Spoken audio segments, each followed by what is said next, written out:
Ya, baik kita mulai ya. Bismillahirrahmanirrahim. Assalamualaikum warahmatullahi wabarakatuh. Selamat malam semuanya. Bertemu lagi ya untuk ngobrol kita pada malam hari ini dan ini pertemuan untuk minggu ini yang kedua ya. Dan sesuai dengan perjanjiannya ini kita bahas soal gadar.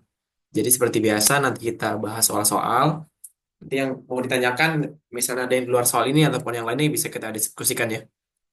Oke, langsung aja kita langsung bahas aja. Silakan dijawab teman-teman.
Oke, langsung kita bahas aja ya.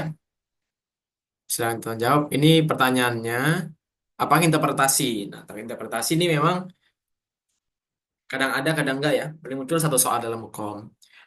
Interpretasi perawat. Nah, di sini dijelaskan tidak ada gelombang P. Tidak ada gelombang P ya. Sebagai ingatnya muncul gelombang fibrilasi sebelum QRS kompleks. Jadi ada irama yang tidak teratur ya dan tidak reguler. Maka itu jawabannya kita di sini ya atrial fibrilasi atau fibrilasi atrial ya. Jelas karena ada di sini. Ada kata fibrilasi sudah. Oke, kita bahas satu-satu aja singkatnya ya. Ini jadi udah jelas ya. Nggak ada gelombang P-nya karena dari atrial, dari atrium, bukan dari kalau kita fokusnya kan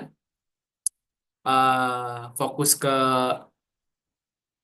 iramanya. Jadi mudahnya atrial fibrilasi ini dari atrium. Jadi dia identiknya tadi nggak ada gelombang P. Jadi bukan dari sinus, bukan dari S anut. Nah, kalau sinus takikardi, dia kan namanya sinus. Kalau sinus berarti apa? Sinus itu ada gelombang PQRST, lengkap. Sinus. Nah, takikardi berarti apa? Nadinya yaitu nadi lebih dari 100 kali. Nah, ini sinus takikardi. Dia itu gelombang PQRST-nya ada, tapi nadinya itu lebih dari 100 kali. Nah, itu. Terus kalau sinus bradikardi itu sama, tapi dia kebalikannya. Bedanya cuma heart rate-nya, kecepatan nadinya. Ini sinus itu ada gelombang ya, intinya ada gelombang. Loh, ada gelombang PQRST, nadi kurang dari 60 kali. Nah, ini ya. Nah, kalau ventricle fibrilasi ini apa? Gelombang QRS melebar, ya, ya, tidak ada gelombang P, ya. Terus itu QRS melebar dan irregular. Jadi dia dari R ke R itu nggak rata, nggak sama kalau dihitung, irregular. Nah, kalau takikardi, ventricle takikardi sama nih, tidak ada gelombang P, QRS melebar dan reguler. Nah, reguler itu R ke R-nya sama. Dan perlu diketahui nanti ada juga jenis soal seperti ini. Nih ya, di sini aja deh. Ini mungkin teman-teman yang belum tahu ya. Ada irama namanya aritmia yang mengancam nyawa. Ada namanya shockable, shockable ya, yaitu harus diberi shock, shock, bisi shock gitu ya. Nah, ini iramanya apa aja? Ada dua ya. Iramanya ada dua. Satu itu namanya tadi VT tanpa nadi ya, yaitu ventricular tachycardia tanpa nadi yang tadi, dan VF, ventricular fibrilasi. Nah, ini yang harus diberi shock. Lalu yang kedua ada namanya non shock, shockable. Nggak boleh diberi shock ya, nggak boleh diberi shock.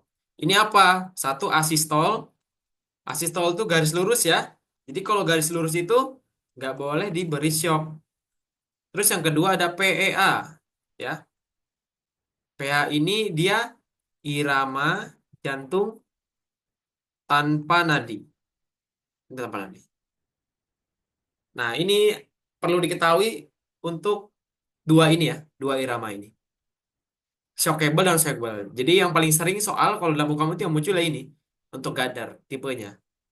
Dia tahu yang harus diberi shock mana, yang nggak boleh diberi shock yang mana. Gitu ya teman-teman ya. Oke, kita lanjut.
Ya, kalau dari sini kita lihat jawabannya adalah ya chest thrust. Kenapa chest thrust? Kita kembali ke materinya ya. Sebentar saya share screen.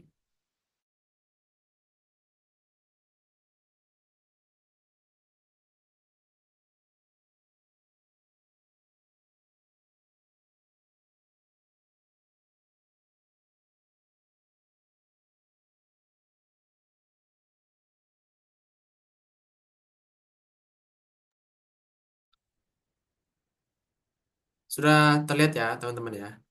Jadi adalah mudahnya memahami keperluan gawat darurat pertolongan pada pasien yang tersedak, choking ya. Jadi kalau bayi itu, jadi sebenarnya kalau secara teorinya ya,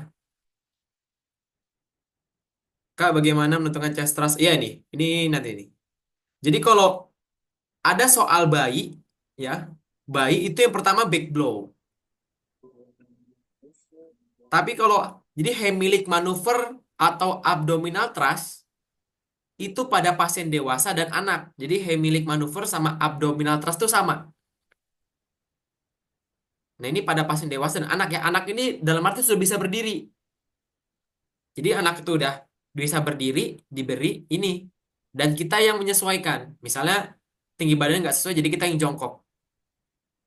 Chest thrust ini pada pasien dewasa yang sedang hamil atau obesitas juga pada bayi. Nah, pada bayi ini maksudnya apa? Pada bayi ini opsional. Jadi ketika habis back blow, nggak keluar, baru chest thrust. Jadi bayi itu ditelungkupkan, baru ditekan dadanya. Sedangkan kalau pada chest thrust ini sama posisinya, sama Heimlich maneuver. Sama-sama berdiri, tapi apa? Tapi chest thrustnya pada dada, beri hentakan pada dada, ini pada perut. Nah, kenapa pada pasien yang sedang hamil sama dan juga obesitas nggak boleh diberikan Heimlich? Nah, kalau misalnya hamil jelas ya nggak boleh karena ada bayi di situ. Nah, kalau obesitas ya nggak efektif karena bagian perutnya kan besar nih. Jadi harus diberikan chest thrust bagian dadanya.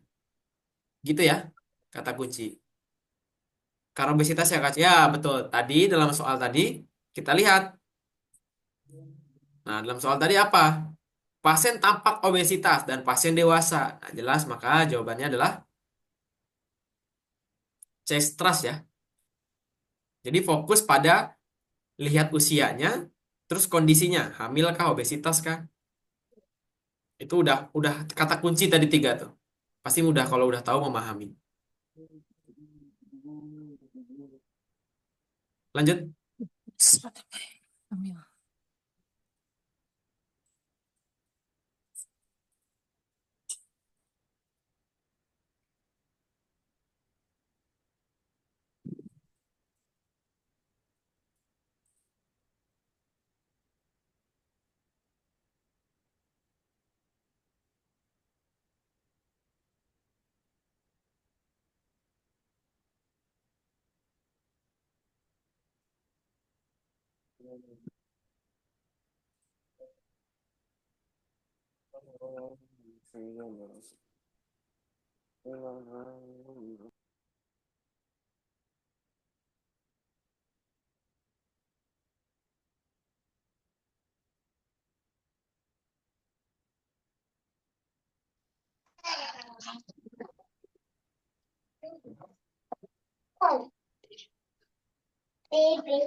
Ya, dari sini kita lihat jawabannya adalah betul ya, needle decompression atau needle thoracosintesis bahasa lainnya. Kenapa itu? Jadi intubasi ini ya, kata kuncinya kalau dalam jawab soal itu lihat intubasi itu kan buka jalan napas ya. Nah, itu bisa ada stridor, kata kuncinya stridor. Jadi laring yang menyempit. Biasanya dalam soal itu ada kata kuncinya stridor. Jadi kalau Gadar ini kita main-main di kalimat-kalimat kuncinya banyak. Nah, kalau pasang IV line, ini fokusnya jika pasien ada perdarahan dan tanda-tanda syok. Nah, dalam soal ini juga ada tanda-tanda syok. Tekanan darahnya rendah, ya kan? Terus itu eh, napasnya dangkal nih ya.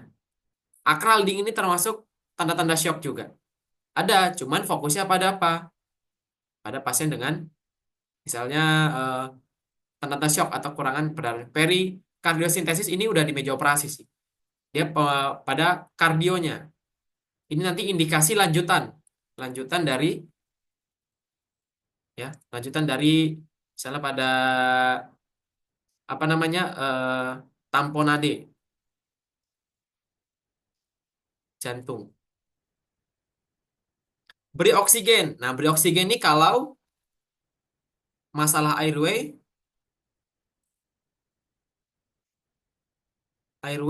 sudah clear. Jadi masalah airway sudah clear baru ke beri oksigen. Oksigen tuh memberikan oksigen tuh breathing ya, bukan airway. Nah, kenapa needle decompression? Jadi needle decompression ini menusukkan jarum atau aboket ukuran besar ya, 14 atau 16 di sela-sela iga di mana terdapat udara. Jadi kan kita lihat nih, dia akan lalu lintas terus torak dekstra tidak sejajar saat bernapas. Jadi dia mereng. Karena apa? Karena adanya banyak udara di sini. Jadi banyak udara sehingga torak ini tidak sejajar. Ada tekanan hipersonor pada paru-paru. Sehingga menyebabkan apa? Ada yang distensi vena jugularis. Nah, bagaimana caranya mengeluarkan udara yang terperangkap itu? Dengan menusukkan jarum untuk pertolongan pertamanya. Nah, kalau misal langsung beri oksigen kan percuma, tambah tambah nggak bisa keluar. Nah, jadi harus dibolongin dulu pada bagian dada interkosta ketiga, misalnya bagian dekstra nih kan, yang apa? Yang ada udaranya. Nah, ini fokus pada pasien mengalami tension pneumotorak ya.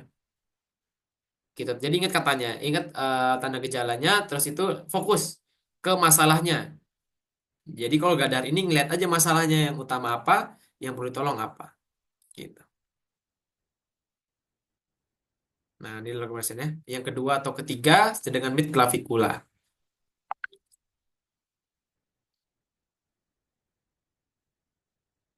Lanjut.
Oke, ada yang mau rasionalkan jawabannya teman-teman? Jawab apa dan alasannya apa?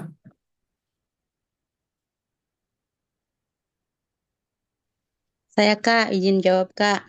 Oke, Pasiennya masuk dengan tidak sadarkan diri. Di situ ada data utamanya GDS-nya 60.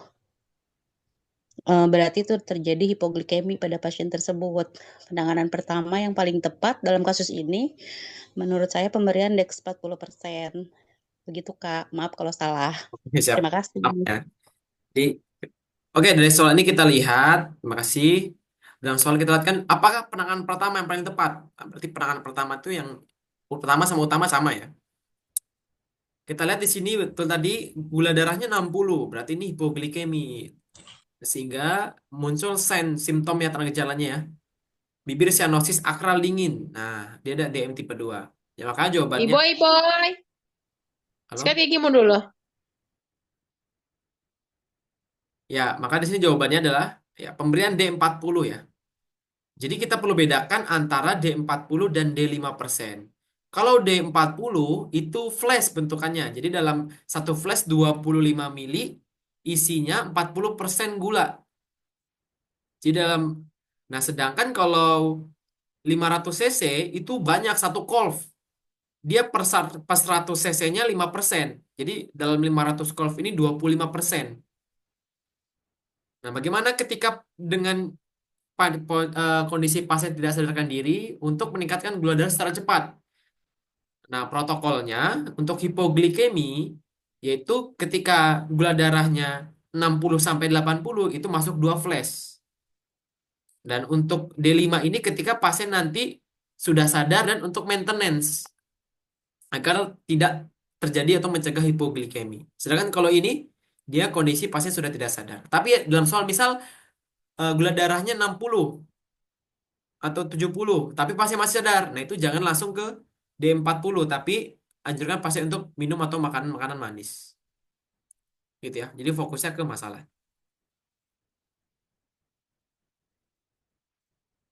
Oke, lanjut.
Ya, dari soal ini kita lihat jawabannya adalah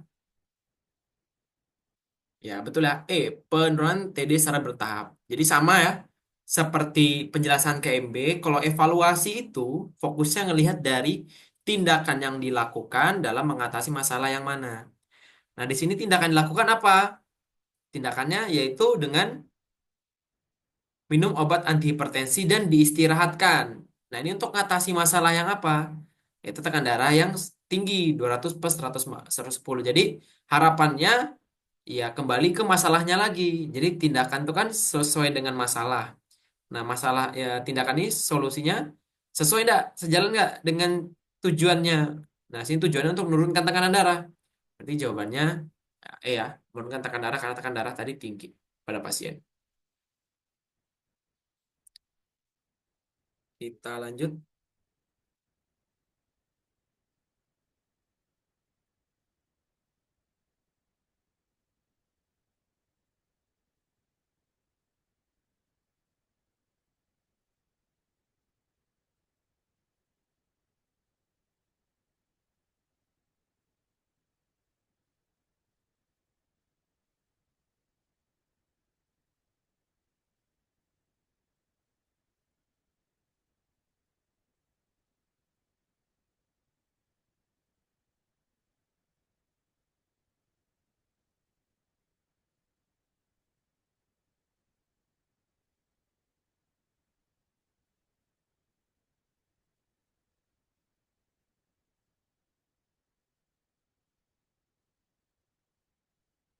Ya, kalau ini cukup mudah ya. Kita dari sini jawabannya adalah ya D, kolaborasi pemberian analgetik. Jelas banget dalam soal ini kita lihat bahwa si pasien itu kan dengan skala nyeri 7 ya. Skala nyeri 7 ini udah berat. Nah, indikasi salah satu diberikan nyeri adalah dengan kolaborasi pemberian analgetik.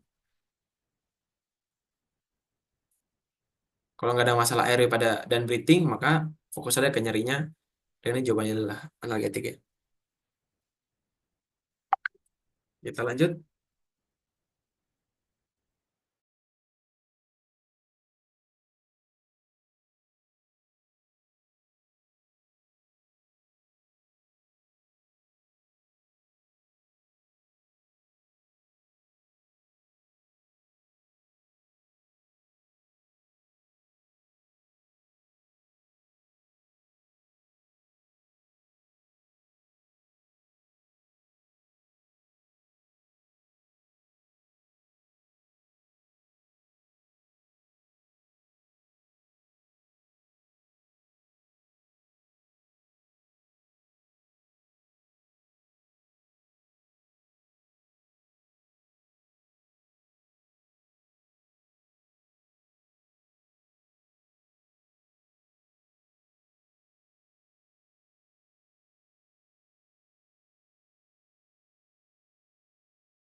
Berapa nih teman-teman?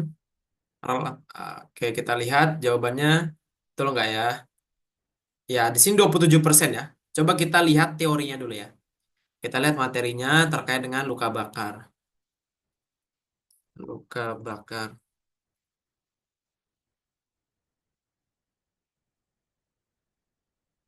Nah, terkait luka bakar nih ya. Jadi luka bakar itu kalau dalam soal hukum itu fokus ke rule of nine ya. Cara menentukan luka bakar, derajat bakar, cara menghitung kebutuhan cairannya.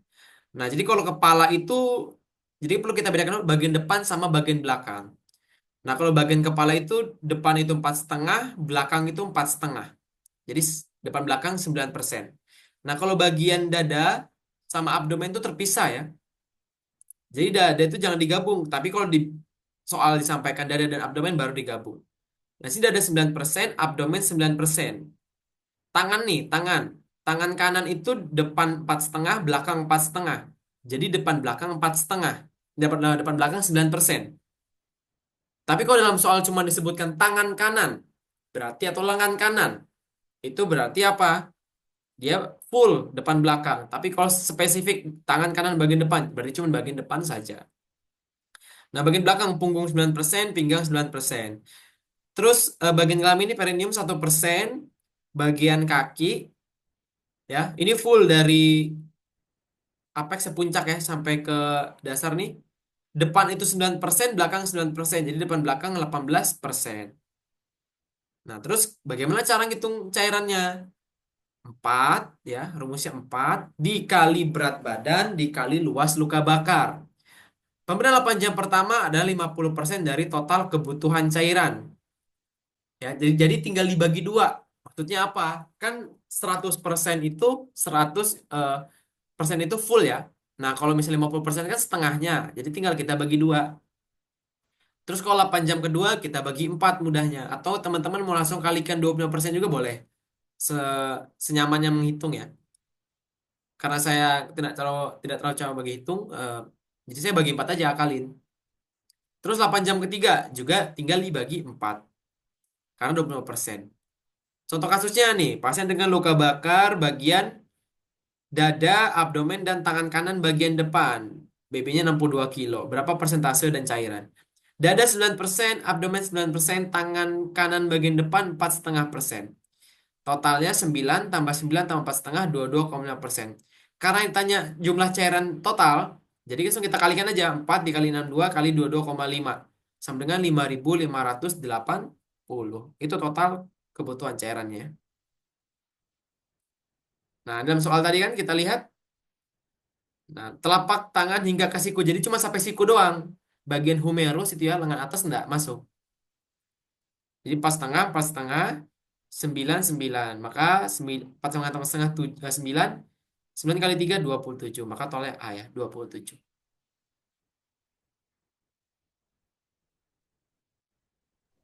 Nah, Kak, lanjut. maaf kalau ada soal yang menanyakan 16 jam pertama berarti yang diambil 8 jam yang kedua ya, 25%. Ya, betul, dibagi 4, Kak.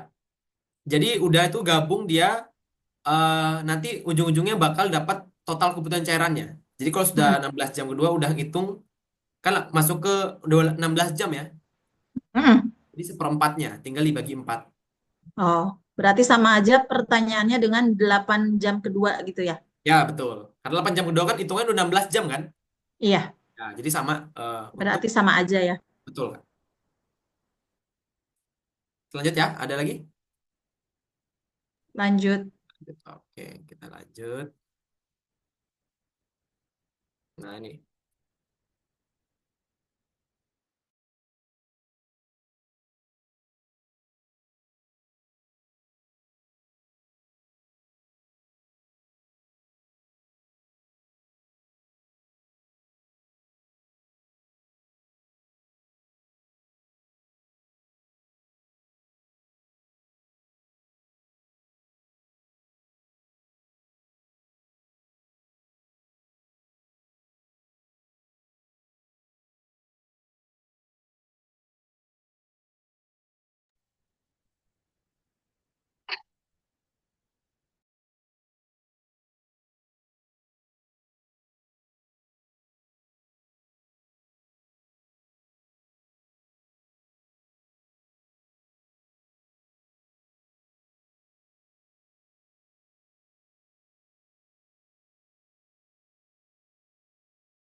Ya, dalam soal ini kita lihat jawabannya adalah ya, lakukan RGP selama 2 menit. Betul ya. Jadi sama seperti tadi. Ini AED. AED tadi irama apa? Unsockable ya. Nah, kalau unsockable sudah tahu nih, nolong masang AED. Iramanya unsockable, jadi nggak boleh diberi shock. Langsung kita lanjutkan RGP, karena bukan shockable iramanya. Itu ya perbedaannya. Dia sudah paham terkait perbedaan tadi. Kita lanjut. Nah, coba.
Ya, baik kita jawab ya.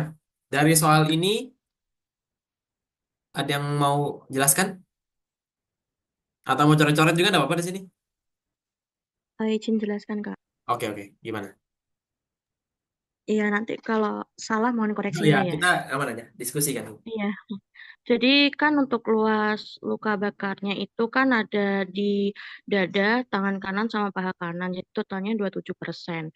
Terus ditanya kebutuhan cairan. Jadi rumusnya kan 4 mililiter dikali kilogram BB, terus dikali luas luka bakarnya. Jadi kan 4 dikali 27 dikali 50 ketemunya kan 5.400. Karena ditanya 8 jam pertama berarti kan diambil 50% atau setengahnya. Jadi ketemu 2.700.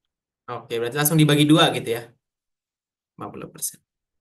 Iya Kak, betul. Ada yang beda?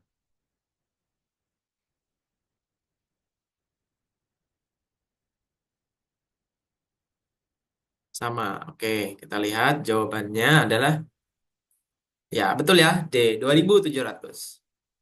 Nah, paha ini kan cuma setengahnya kaki ya. Kan kalau full kaki kan 18. Nah, karena span cuma setengah berarti 9%-nya doang. Maka jawabannya 2.700. Udah ya.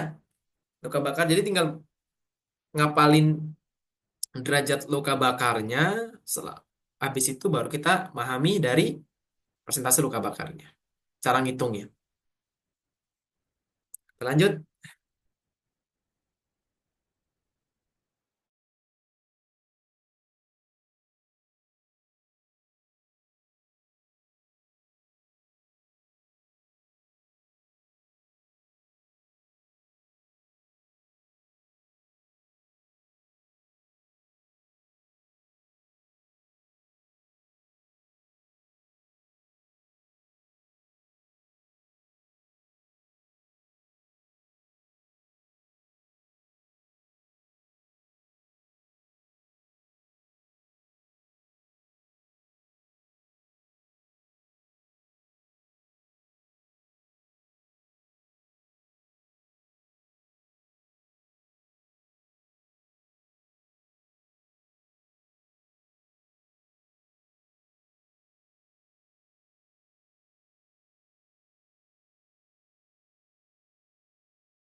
Ya, kita lihat dari sini jawabannya adalah ini apa nama diagnosanya, teman-teman?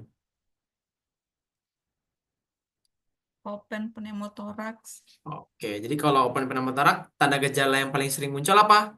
Ada sucking sound, jadi suara menghisap. Nah, jadi jawabannya adalah betul. Kasa tiga sisi. Jadi open pneumotorak ini adalah kondisi ketika apa? Ketika ada luka terbuka bolong ya, menghisap. Jadi parunya itu nanti terisi angin. Terisi angin sehingga apa? Ada tekanan dari luar. Nah, maka dari itu perbedaan sama tension ini kan gak ada jalan keluarnya. Kalau open pneumotorak berarti open, ada yang terbuka. Maka dari itu pasang kasa tiga sisi. Maksudnya apa? Kasa itu dipasang tiga plester. Jadi kasa di tengah-tengah lubangnya pasang tiga plester. Kenapa? Nggak ditutup full. Karena satu lubangnya itu, ya kan aturan empat kan kalau kita pasang kasa kotak ya. Karena tiga.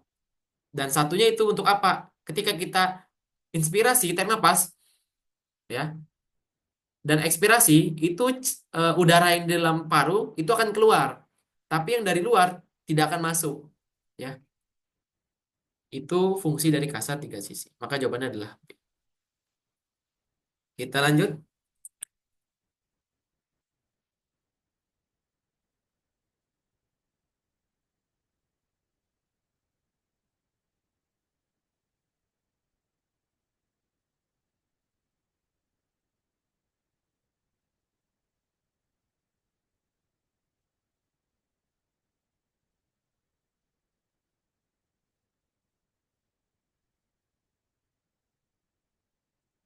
Aduh, apa tadi? Ya, kita lihat dari sini jawabannya adalah ya NPA ya. Coba kalau kita lihat materinya, teman-teman, terkait dengan apa nih ya, jalan napas ya. Nah nih, pembahasan jalan napas. Nah, jadi perlu dipahami dalam soal gada ini juga sering muncul ya. Kita perlu membedakan ada namanya suara gargling dan snoring. Kalau gargling ini karena ada cairan, bisa muntahan, bisa darah. Karena ada cairan, ya, kalau nggak di lock roll, dimiringkan, atau di finger swab, ya dihilangkan untuk cairannya. Tapi kalau pada sering soal itu, jawabannya suction. Karena apa? Sudah di IGD atau sudah di rumah sakit. Misalnya pasien dibawa ke IGD gini-gini dengan suara snoring. Langkah pertama yang tepat adalah suction. Terus kalau snoring ini karena adanya benda padat. Hambatan biasanya lidah jatuh ke belakang. Nah, kalau ada cedera servikal, cedera pada tulang belakang, maka gunakan jaw thrust. Tapi jika pasien non trauma, ya bisa gunakan hidden chin lift atau jaw thrust. Jadi kalau misalnya ada cedera servikal, cedera pada leher, jangan gunakan hidden chin lift karena akan menekan, mengekstensikan leher kan, itu malah membahayakan kondisi leher. Jika ada bantuan alat, maka gunakan OPA. OPA ini oropharyngeal airway. Jadi masuknya OPA ini melalui mulut, oral. Masuk OPA ini dengan catatan apa? Pasiennya itu nggak sadar dan tidak ada gag refleks, jadi nggak ada refleks muntah. Tapi jika pasiennya masih sadar, walaupun tidak sepenuhnya, serta ada penolakan saat dipasang OPA, maka yang dipasang adalah NPA, nasal pharyngeal airway ya. Jadi bedanya itu. Atau tadi ada kontraindikasi, fraktur mandibularis tambahannya. Kan fraktur mandibular tuh rahang, rahang bawah ya, rahang ya. Nah itu kalau fraktur kan nggak bisa dipasang OPA. Jadi kontraindikasi, maka jawabannya dalam soal tadi yaitu pasang NPA karena ada fraktur mandibularis. Kita lanjut, teman-teman.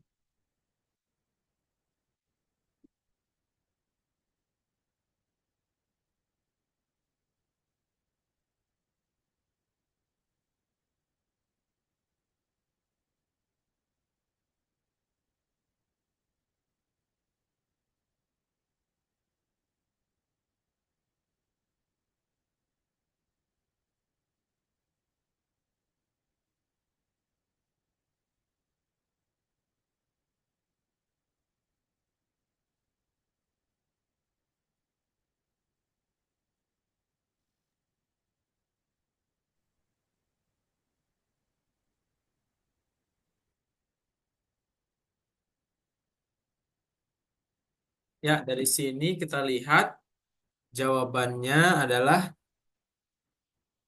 beda ya. Fokusnya adalah mengelevasi area operasi 30 derajat. Ya. Kenapa jawabannya bukan E? Karena di sini ada masalah yang paling penting, yaitu masalah sirkulasinya, teman-teman.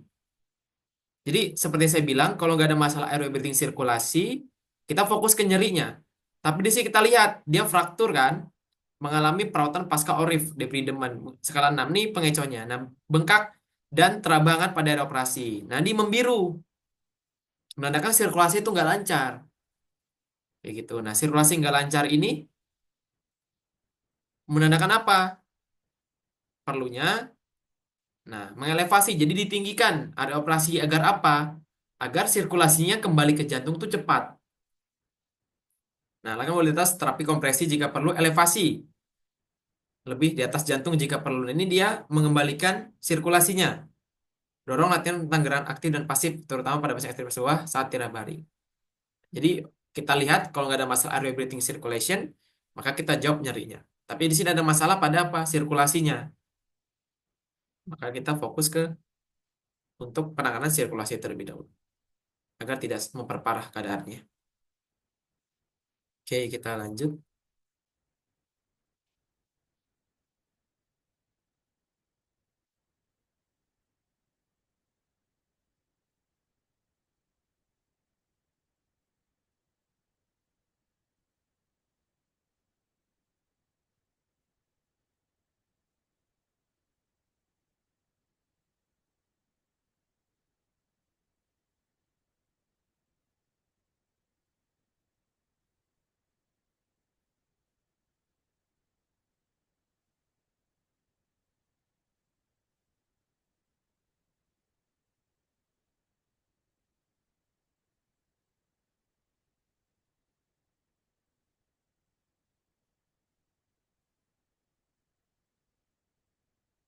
Ya, dari soal ini kita lihat jawabannya adalah ya, pola napas tidak efektif ya. Ini gampang ya. Karena kita ada retraksi di dada, skala nyeri masih ringan, bisa terbata-bata, wajah pucat, nah ada jejas. Nah, ini retraksi di dada, terus itu sakit saat bernapas. Maka fokus pada soal, jawabannya adalah B. Pola napas tidak efektif. Kita lanjut.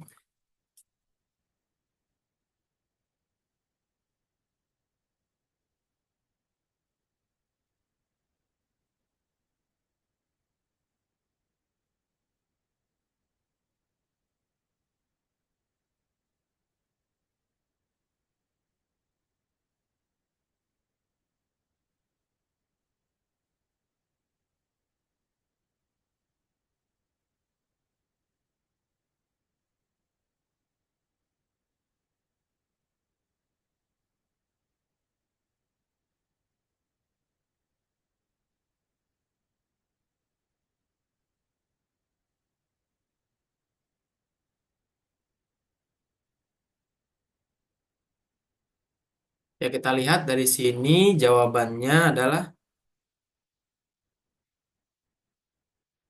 ya C ya, minta bantuan. Jadi fokus pada DRS CAB, ingat saja.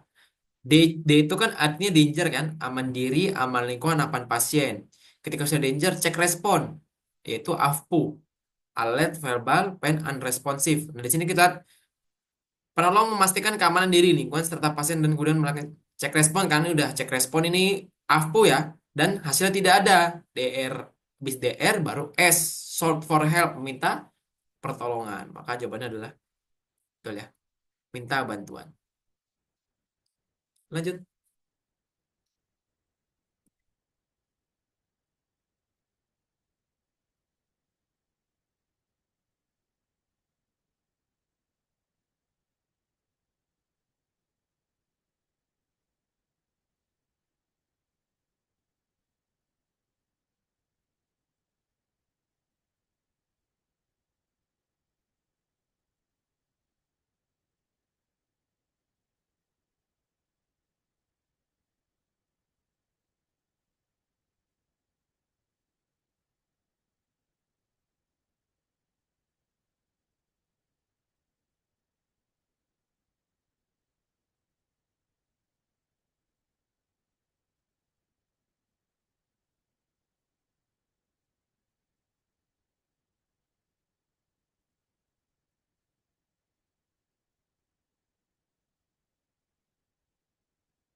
Ya, kita lihat di sini jawabannya adalah jelas nih ya, jawabannya adalah merah. Ya. Jadi kalau kita melihat ya triase ya materi triase triage. Nah, triase ya. Jadi kalau triase ini fokus ya, gawat itu kan artinya mengancam nyawa. Darurat ini memerlukan penanganan segera gitu ya. Nah, kalau gawat darat ya perlu mengancam nyawa dan perlu penanganan segera. Nah, intinya kalau merah itu ada masalah pada airway breathing circulation. Contoh tadi open pneumotoraks, trauma kepala, trauma abdomen ya. Terus kalau kuning, nah ini kondisi tidak mengancam nyawa tapi perlu tindakan darurat, tindakan segera.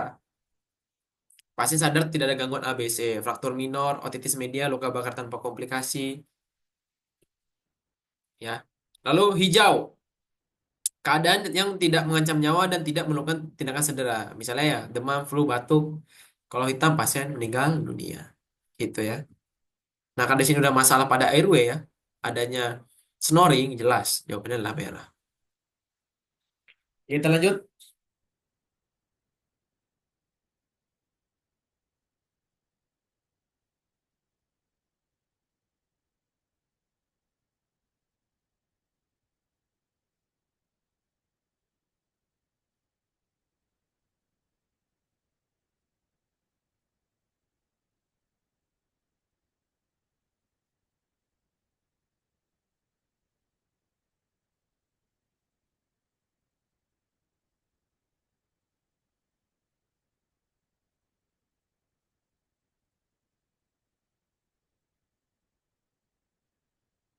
Ya, dari sini kita lihat jawabannya adalah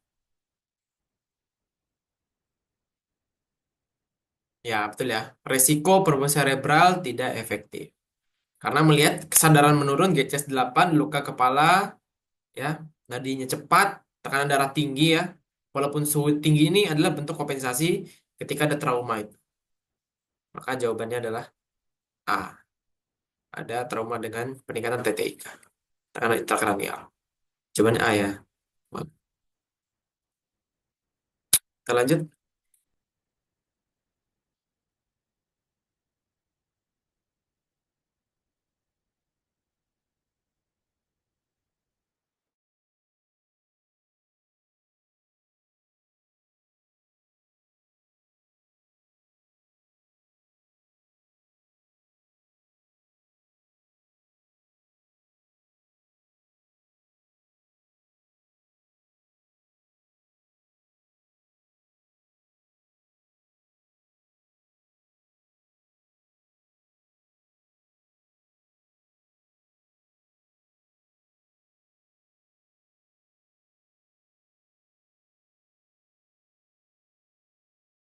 Ya, lihat dari soal ini kita lihat jawabannya adalah ya B ya, pola napas tidak efektif. Jadi betul, kalau ada retraksi dada, nggak ada masalah AGD-nya, di sini ada pengecohnya, akral dingin. Nah, ini nggak bisa juga diambil sirkulasi karena memang breathing dulu kan. Walaupun ada nih kurang kurang kuat. Gitu. Maka jawabannya adalah pola napas tidak efektif.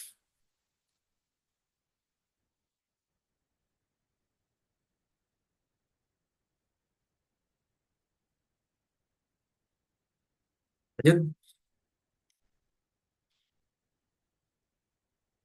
Kan sudah tadi ya? Oh, belum ya? Tadi kan nanya diagnosa ya.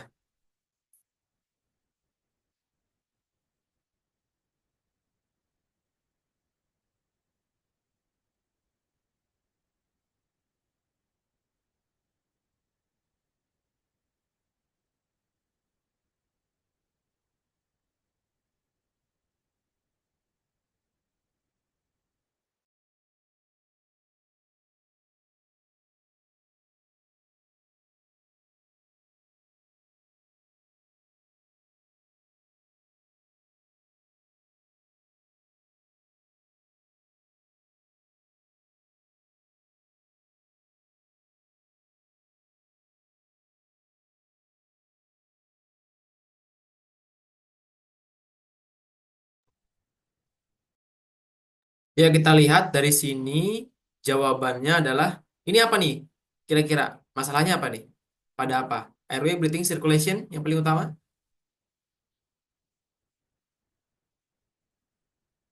Circulation. Sirkulasi. Sirkulasi darah. Oke, kita lihat jawabannya adalah ya, menutup luka tembus ya. Jawabannya A. Jadi masalah pada breathingnya, teman-teman. Fokus. Ini bahasa lain dari pasang kasa tiga sisi. Kan pasang kasa itu kan maksudnya menutup. Teman-teman fokus ke sini ya kan. Akral dingin CRT segini ya. Tapi kita lihat di sini. Dia itu terdapat luka tusuk dinding. Berarti kan luka tusuk ini bolong kan. Nah, terus suara perkusi dan dada kanan hipersonan. Jadi banyak udaranya. Napasnya 60 kali. SP2 80. Nah, ini kalau intinya, kalau dia pasien trauma, bukan henti jantung, airway, breathing, circulation. Tapi kalau masalah henti jantung, ya, henti jantung kan pasti henti napas. Maka circulation, airway, breathing, CAB. Nah, karena sini masalahnya ada breathing dan circulation, kita tinggal ngambil kesimpulan. Duluan yang mana nih? Kan duluan kan yang breathing dulu. Gitu ya, jawabannya apa? Untuk luka tembus. Oke, lanjut.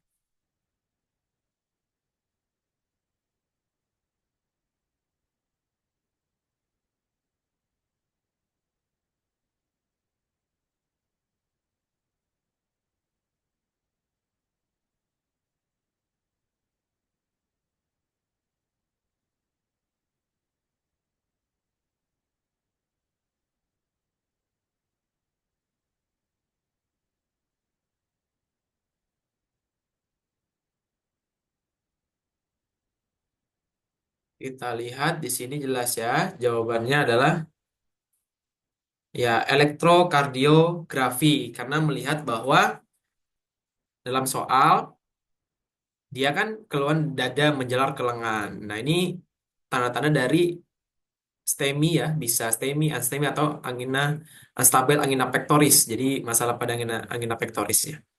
Masalah pada serangan jantung yang bisa menyebabkan henti jantung. Maka prinsip tepat adalah EKG, elektrokardiografi ya. Oke teman-teman, untuk gadar satu cukup ini kita lanjut gadar dua besok. Ada yang mau ditanyakan dulu diskusi? Oke, diskusi. Soal-soal ataupun materi?